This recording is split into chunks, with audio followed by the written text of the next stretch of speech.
Olá, seja muito bem-vindo. Estamos aqui em Veja, TV de Veja.com e para uma entrevista pra lá de especial. Uma entrevista que foi pedida e muito pedida pelas redes sociais de um filósofo, escritor, jornalista e um homem que não tem papas na língua. Eu tô falando de Olavo de Carvalho, que tá nesse momento conectado via Skype comigo, eu aqui e ele lá na capital da Virgínia. Oi, Olavo, tudo bem? É um prazer falar com você. Tudo bem?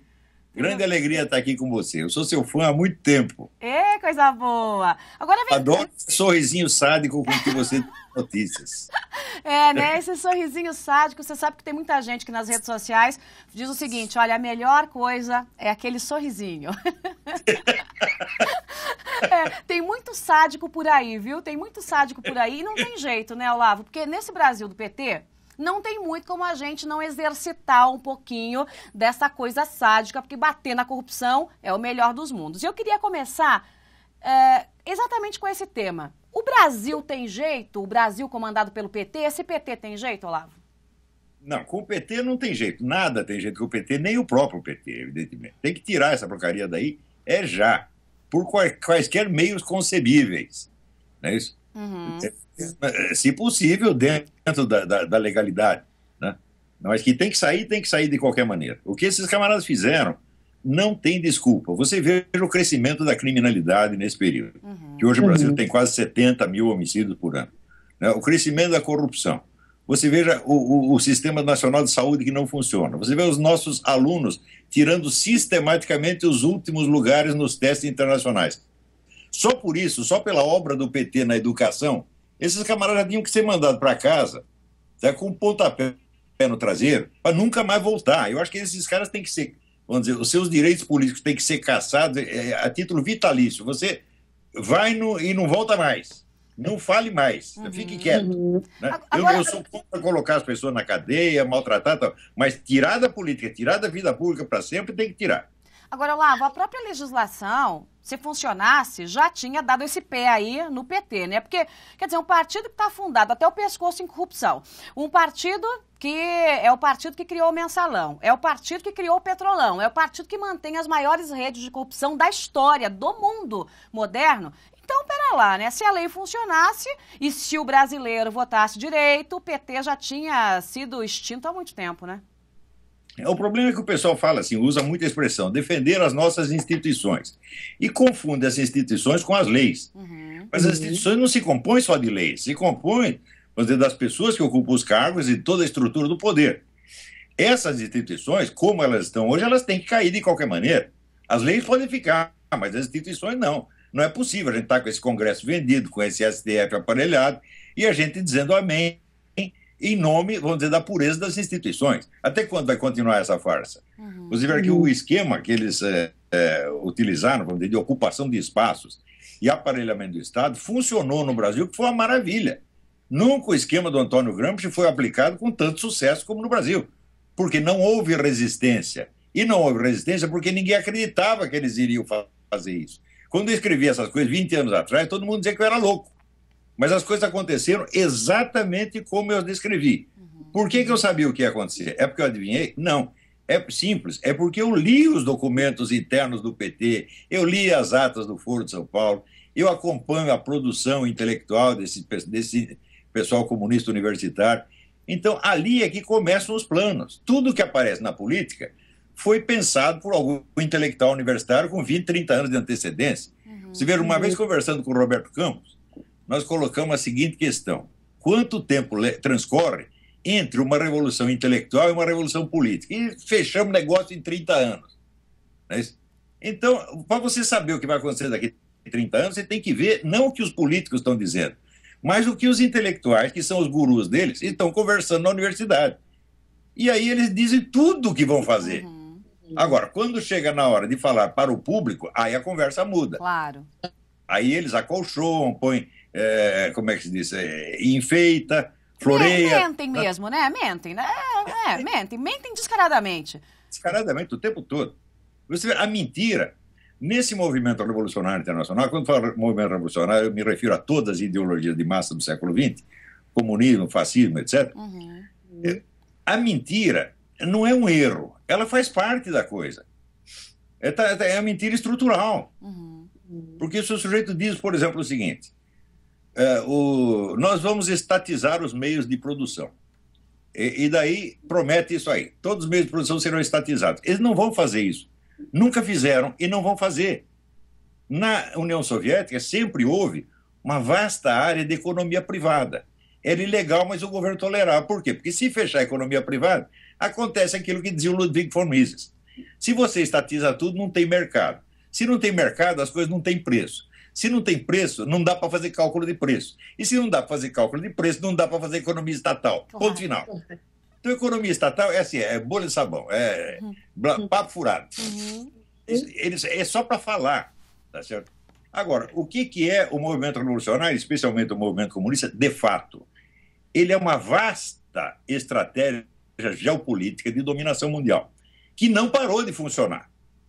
O esquema que está hoje sendo posto em prática pela Rússia e pela China é exatamente o mesmo do tempo do Stalin. Mesmíssima coisa.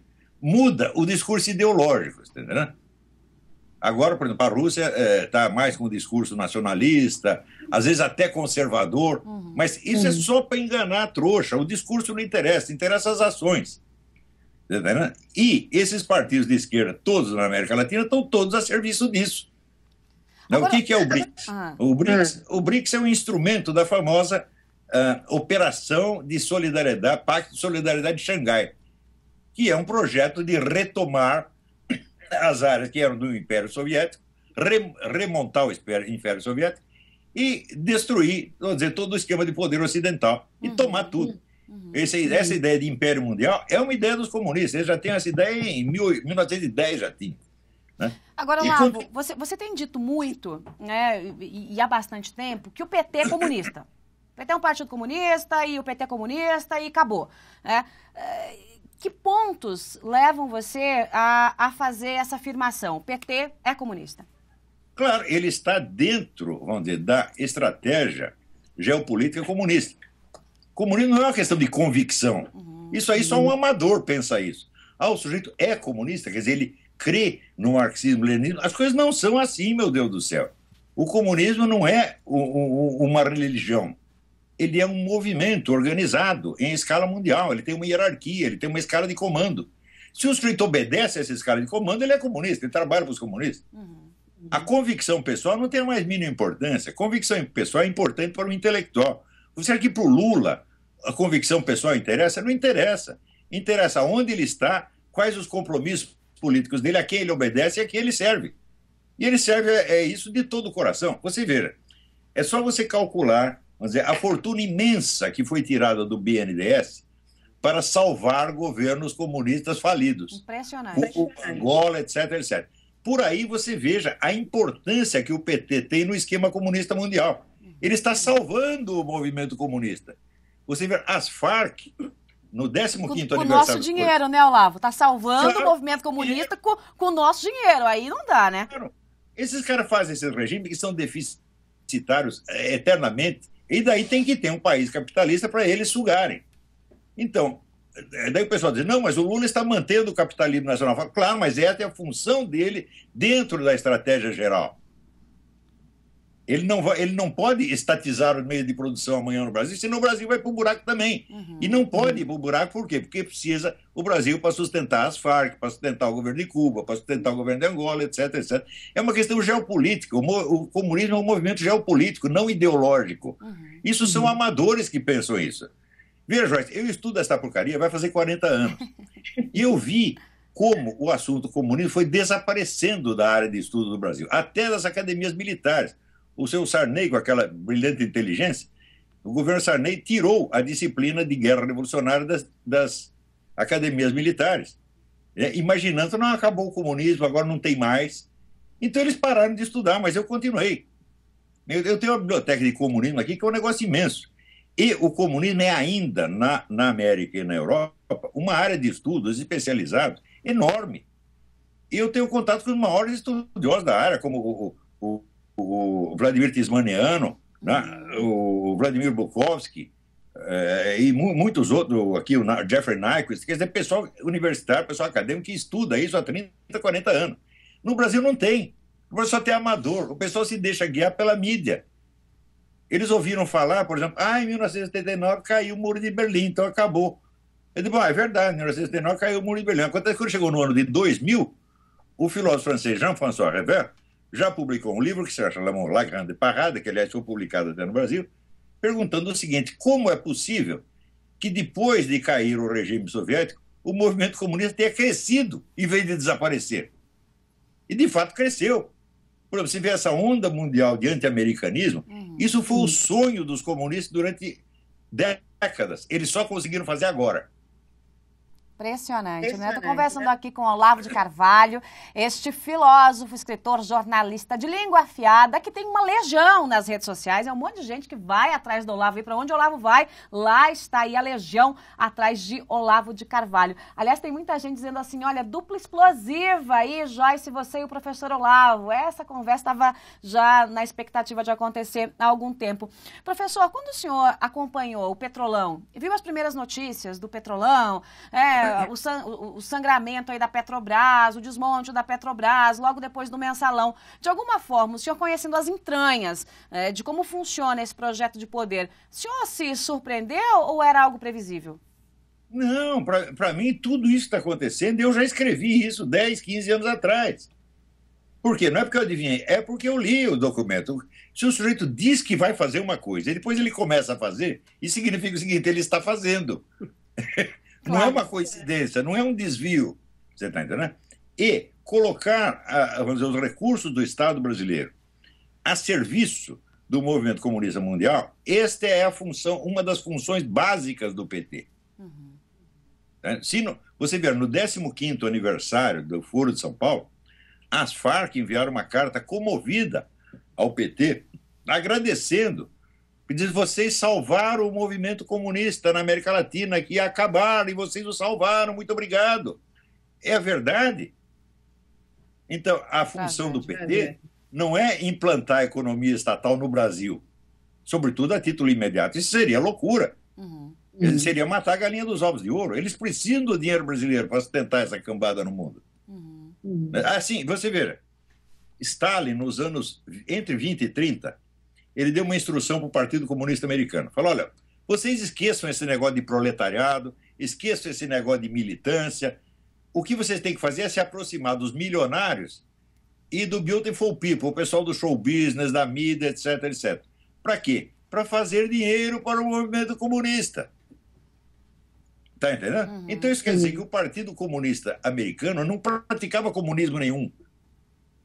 Ele criava assim, um esquerdismo soft para seduzir banqueiros, deputados, senadores, professores universitários, etc, etc.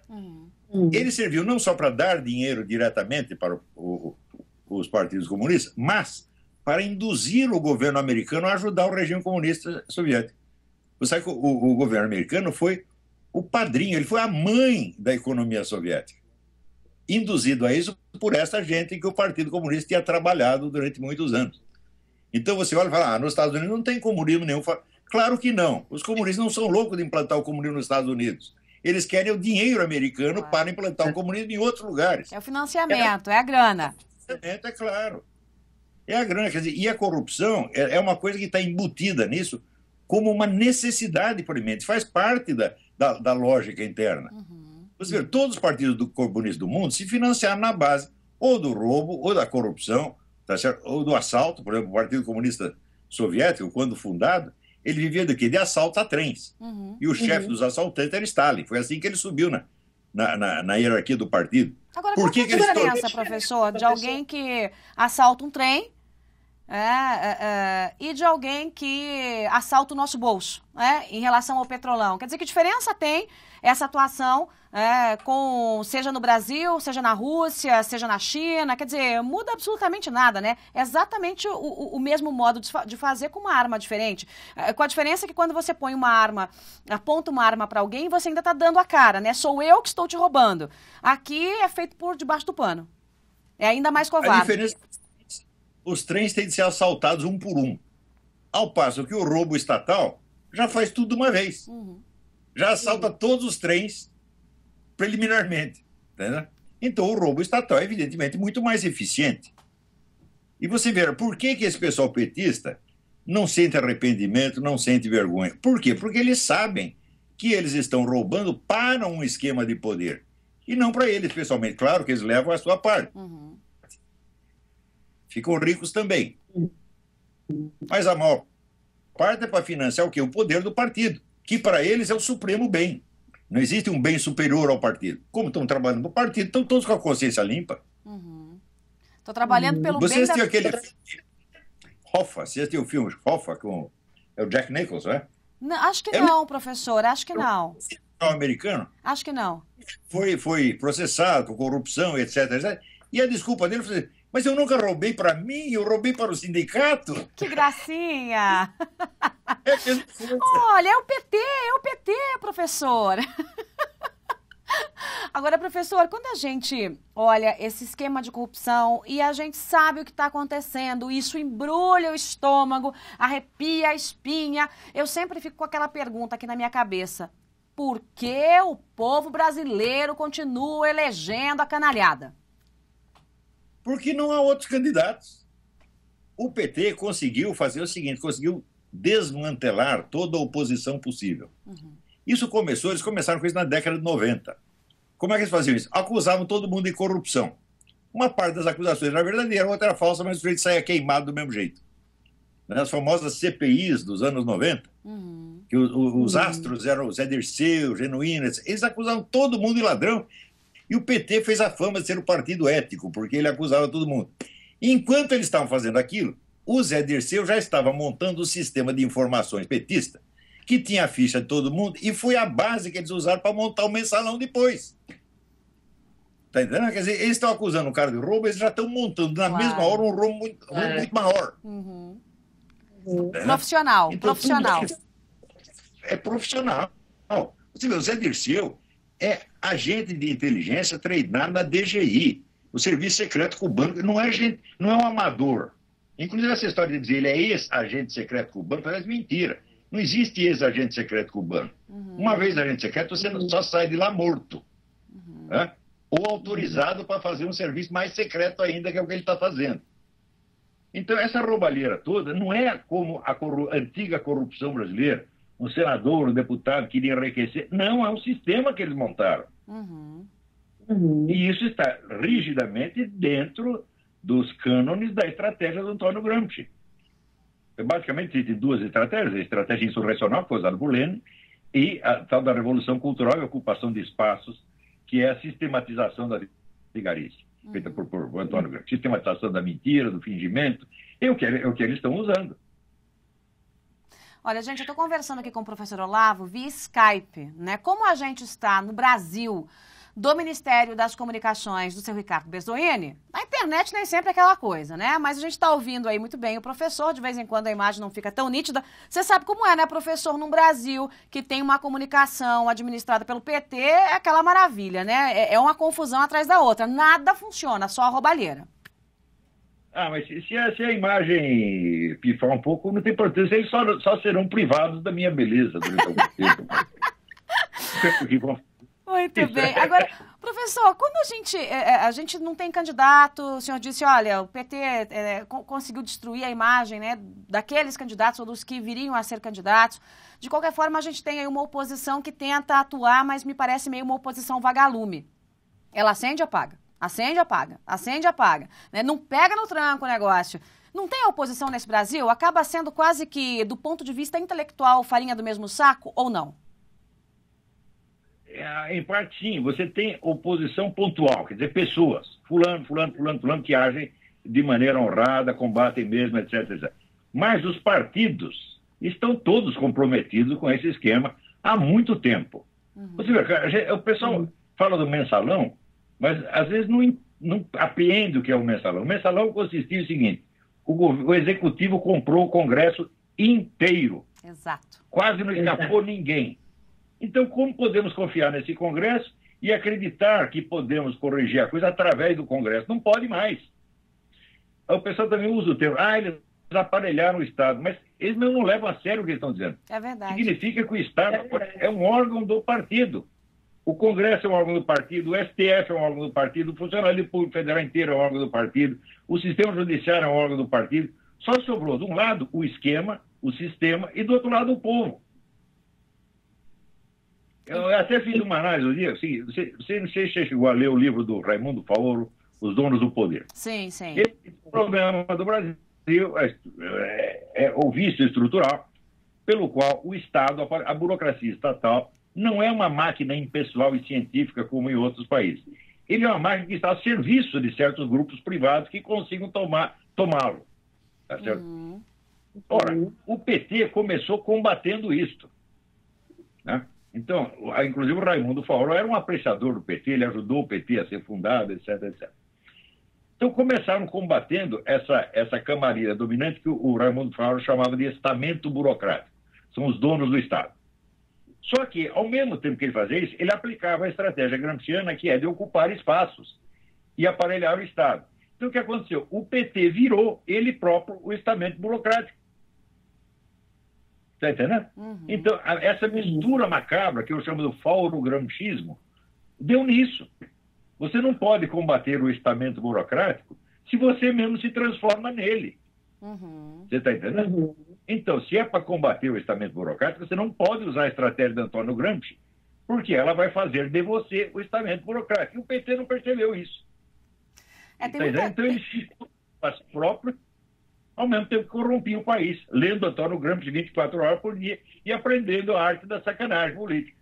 Aí, nesse caso, o PT é mais competente, né, professor, que a oposição. Quer dizer, o PT, pelo menos, do ponto de vista de montar a estratégia e colocar em prática, o PT foi mais fundo nisso, enquanto a oposição fica ali esperando uma oportunidade para fazer a oposição. Quer dizer, ao invés de se preparar para o terreno do enfrentamento, acaba ficando meio em cima do muro. Aí fica difícil, né?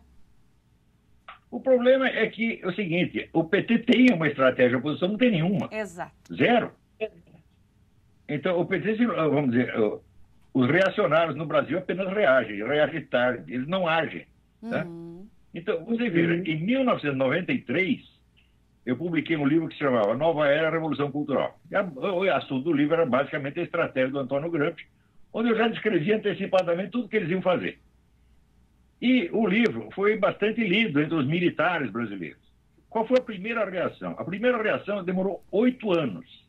Quer dizer, depois de 8 anos, teve um general que leu o livro e falou, opa, pode ser que isso seja verdade. Você vira a lentidão do processo. Nesses 8 anos, quantas decisões o PT não tomou, quanto território ele não conquistou. Quer dizer, é uma lentidão e uma má vontade incrível. Em parte porque o pessoal se deixa guiar pelo que sai nos jornais, no Globo, na Folha, etc, etc. Como esses jornais disseram o comunismo acabou, então todo mundo pensou que acabou mesmo. O que é uma estupidez, é uma coisa de amadores, de gente que não estuda o assunto. Uma vez teve uma discussão com um coronel lá no clube militar, ele querendo insistir nessa coisa, dizendo, o senhor leu tal livro a respeito? Não. O senhor leu tal outro? Não. O senhor leu tal outro? Não. O que o senhor leu? Aí eu leio o jornal. Falei, então vai lamber sabão, meu amigo.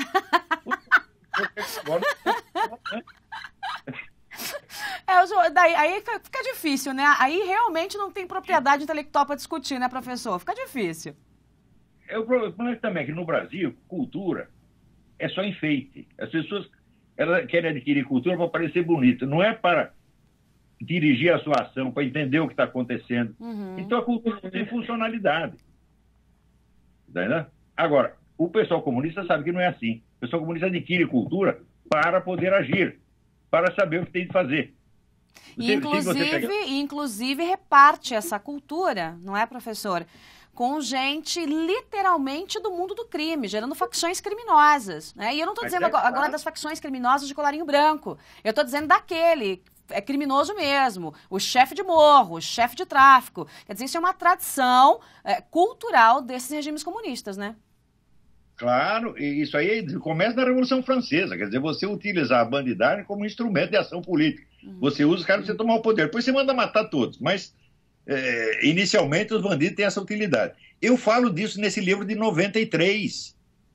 Naquela época só existia o Comando Vermelho, depois apareceram outras organizações que foram criadas pelo quê? Pelos terroristas brasileiros que foram parar na cadeia, na Ilha Grande, e ensinaram tudo isso para os chefes do narcotráfico, meu Deus do céu. Só por este crime já deviam ser todos fuzilados. Quer dizer, você está criando o banditismo.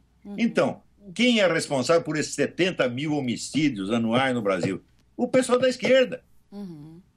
É o pessoal que leu Antônio Gramsci e aprendeu a fazer as coisas direitinho, tá entendendo? Agora, aqui o pessoal não tem memória, pensa que já esqueceu de tudo isso. Põe uma imagem do professor Olavo de Carvalho, que quero provocar o povo um pouquinho. Põe uma imagem no ar, conseguimos colocar, produção? É uma imagem do professor, né, que está no Facebook dele, na cama, com uma série de rifles. E essa imagem gera discussão, hein, professor? O que é isso? Onde já se viu? Apologia, uso de armas, aquela coisa toda. O senhor claramente diz o seguinte, que se dane isso, eu sou a favor mesmo. Todo mundo tem que ter uma arma em casa. Aqui nos Estados Unidos, sobretudo aqui no interiorzão, na Virgínia, todo mundo tem arma e quer saber, aqui não tem crime. Você sabe quantos homicídios aconteceram nessa área desde que eu cheguei 10 anos atrás? 2. Que coisa, hein? 2. Igualzinho o Brasil, né, professor? Igualzinho o Brasil. Então, o povo armado, ele se garante a si mesmo. Você vê, aqui nos Estados Unidos, o bandido está andando na rua, ele vê uma casa e ele vê que tem uma bandeira dos Estados Unidos. Falou, opa, se tem a bandeira, esse cara é patriota. Se ele é patriota, ele gosta de armas. Se ele gosta de arma, ele tem uma arma em casa, eu não vou lá. É uma coisa muito simples. Não é isso?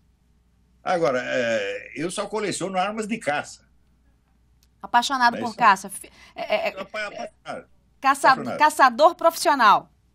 Não tenho dado muita sorte, porque fui para o estado do Maine caçar urso, fiquei uma semana plantado em cima de uma árvore, embaixo da chuva e do frio, e o urso não deu as caras.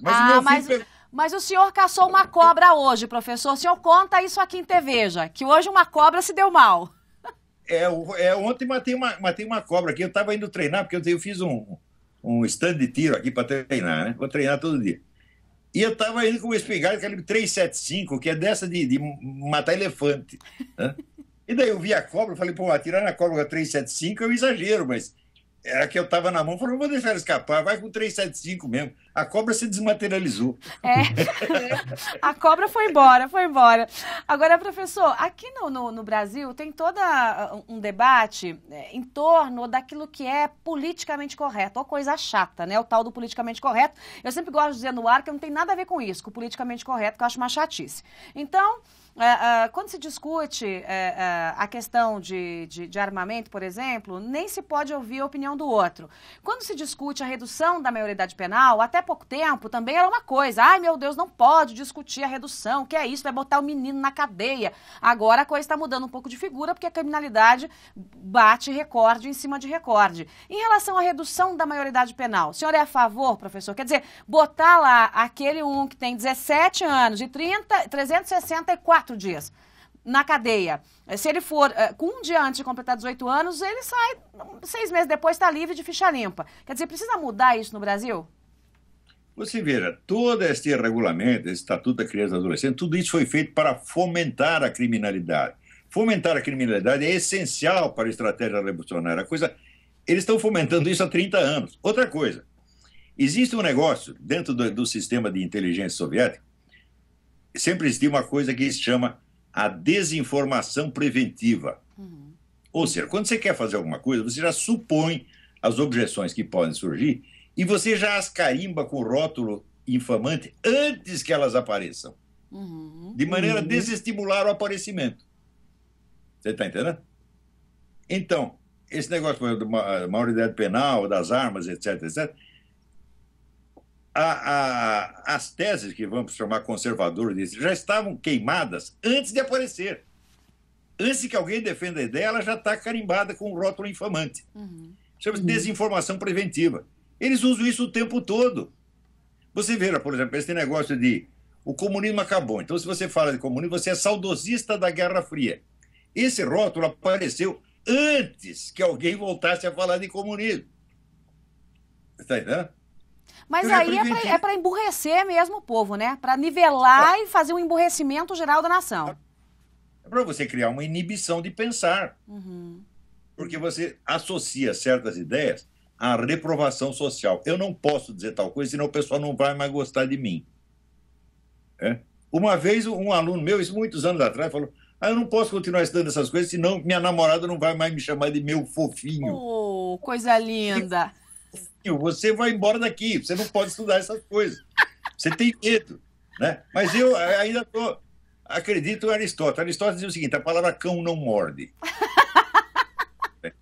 Então pode falar o que quiser, o que não pode é fazer. Exatamente. Né? Se você estiver aqui para bater em mim ou me matar, eu vou tomar uma providência. Agora, você fala daí, eu falo daqui.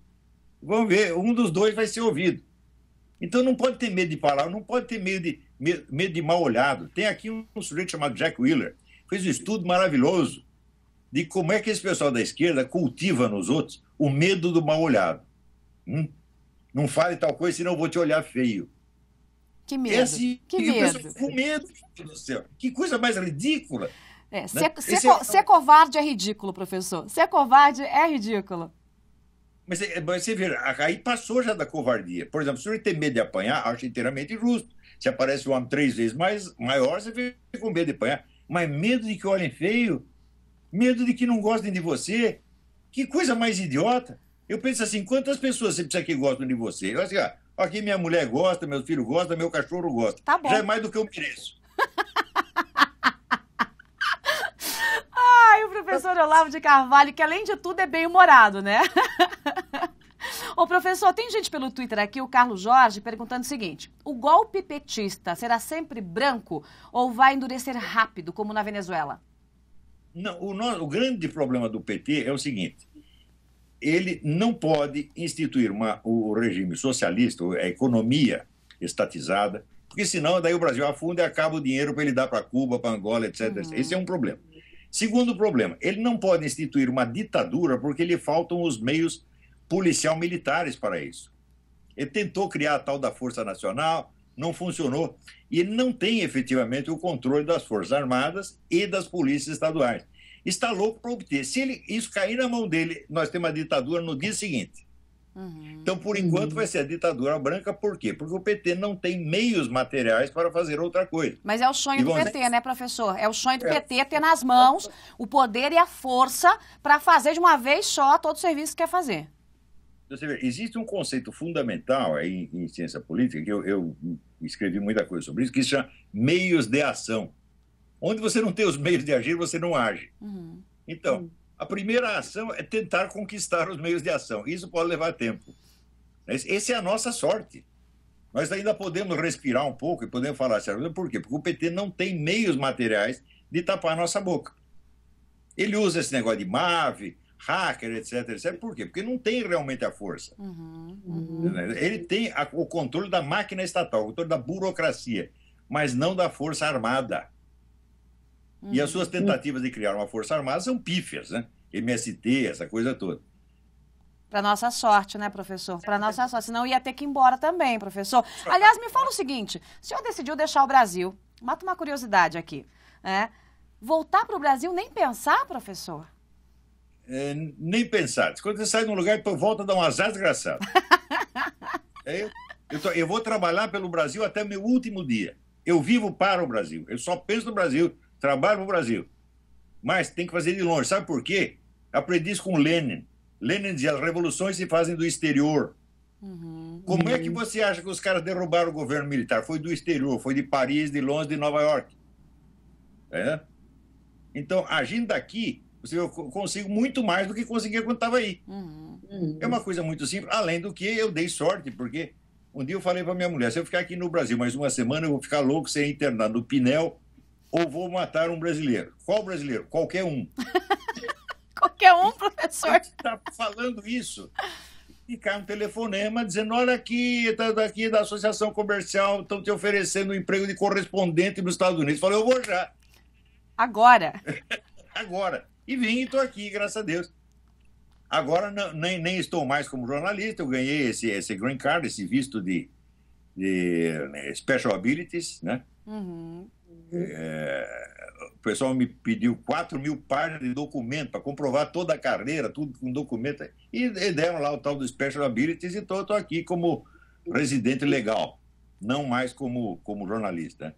Queria tanto fazer essa entrevista pessoalmente, professor. Mas vem aqui, eu lhe dou uma passagem, você vem aqui. Muito bem. Você vai ser tratada como uma rainha aqui. Tô indo, eu vou lá pro estado da Virgínia conversar com o professor Olavo, vai ser uma delícia. Ô, professor, um passarinho piou no meu ouvido que o senhor tem livros no forno. O senhor tem 2 no forno e também tem aí alunos seus que estão organizando um outro livro, que é a continuação, tudo que você precisa saber para não ser um idiota. Então, quem já não é idiota, já leu, né? E já não é um idiota, vai poder ler a continuidade. Então, se você deixou aquela fase, né, da idiotice, poderá passar para um segundo degrau. Então, eu quero que o senhor me fale de todos eles. E emendando, né, dessa coletânea, aí o senhor tem uma dúzia de livros, né? Qual que o senhor mais gosta? Qual que é o livro que tem mais Olavo de Carvalho por Olavo de Carvalho? Sem dúvida foi o Jardim das Aflições. É o livro que eu mais gostei de escrever. Eu gostei de escrever o Aristóteles também. Mas o Jardim das Aflições é a menina dos meus olhos. Porque eu achei que foi assim, um livro mais caprichado, que mais tem estrutura, não é composto de pedaços soltos, mas tem uma ordem interna. Né? É o livro que eu gostei, mas eu gostei de escrever tudo, na verdade. O que eu não gostei foi de não escrever mais. Né? Eu outro dia até confessei, falei, olha, eu gastei uma boa parte da minha vida correndo atrás de mulherada, eu estou correndo atrás do prejuízo. Vai apanhar da mulher aí, professor. Não me deixa nem sair de casa, e graças a Deus eu posso trabalhar, estou aqui. Entendeu?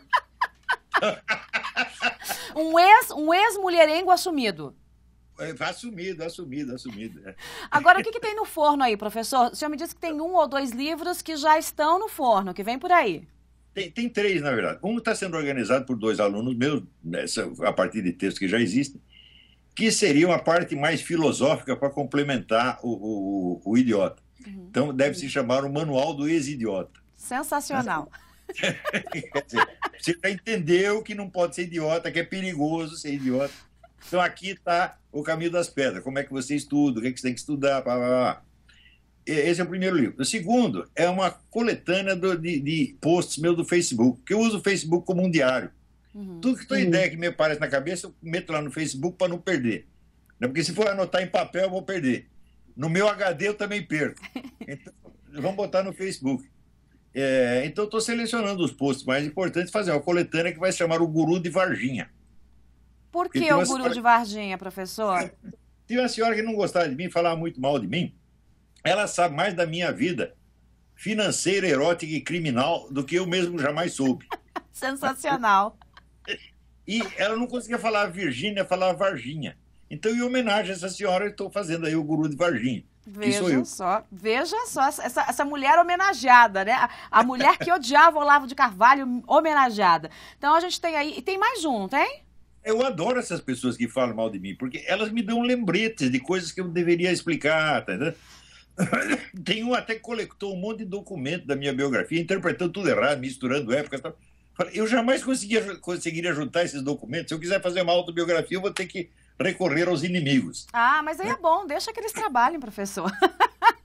Deixa que eles trabalhem. Agora, professor, antes de ir embora, a gente já está aqui, gente, estamos numa conversa de quase 40 minutos, deliciosa, com o professor Olavo de Carvalho, ele que está lá em Varginha, em Virgínia, ó, o senhor falou Varginha e eu já misturei tudo, né? Você viu, professor? Pega, hein? Sensacional! Ele que está no estado da Virgínia e eu estou aqui nos estúdios de TV. Veja, essa conversa foi muito pedida pelas redes sociais e tem muita gente me perguntando sobre educação, pedindo para o senhor dar um pitaco aí se tem jeito a educação do Brasil. A nossa pátria educadora, professor. Meu Deus do céu, pátria educadora. Bom, você vê, é o seguinte, eu estou me dedicando seriamente à educação de alguns milhares de jovens. Quando comecei o meu curso online, eu esperava ter 100 alunos, passou de 5 mil, né? E esse pessoal está progredindo muito. Eu vejo, se você vê, pelos alunos meus começaram a se destacar, como o Felipe Moura Brasil. Nosso colunista. O pessoal que faz essa revista Nabucco. Então, muita gente. Né? Então, eu falei, o objetivo que é? Criar uma nova camada intelectual séria e responsável no Brasil para resgatar a alta cultura que nós tínhamos nos anos 70, até os anos 70.